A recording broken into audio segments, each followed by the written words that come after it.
সবাইকে স্বাগত জানাচ্ছি আজকের ব্লগে। আজকে আমি আছি ফরিদপুরের অন্যতম প্রাচীনতম একটি নিদর্শন মথুরাপুর দেওয়ালে। এই প্রাচীনতম নিদর্শনটি আমি দেখব, সাথে আপনাদেরকে ঘুরে ঘুরে দেখাবো আজকে।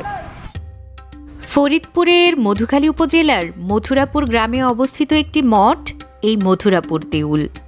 ধারণা করা হয় এটি ষোড়শ মতান্তরে সপ্তদশ শতাব্দীতে নির্মিত একটি মুঘল স্থাপনা।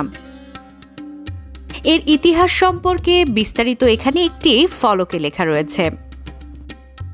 স্থাপত্য শিল্পের বিবেচনায় এই মঠ বা দেউলটির রয়েছে অনন্য বৈশিষ্ট্য।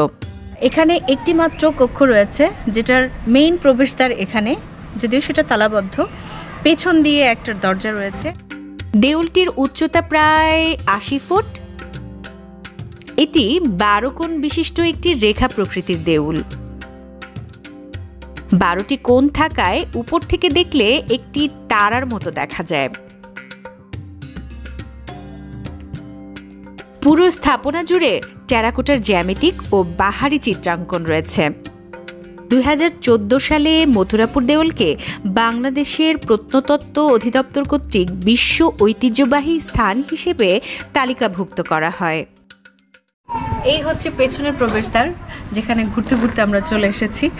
ভেতরে যাব, কিন্তু ভেতরে কিন্তু অন্ধকার, আমার তো ভয় লাগছে ভীষণ। ঐতিহাসিকভাবে খুবই গুরুত্বপূর্ণ একটি নিদর্শন আমাদের এই ফরিদপুরে, যেটা কিনা আমরা আজকে ঘুরে ঘুরে দেখলাম, আপনাদেরকে দেখালাম।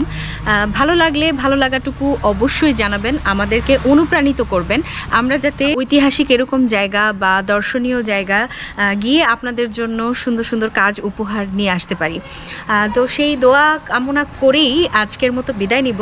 সবাই সাথেই থাকবেন, ভালো থাকবেন, আর ভালো লাগলে অবশ্যই সুন্দর একটি মন্তব্য করে জানিয়ে দিবেন। আজকের মতো বিদায় নিচ্ছি, সবাই ভালো থাকবেন, আল্লাহ হাফেজ।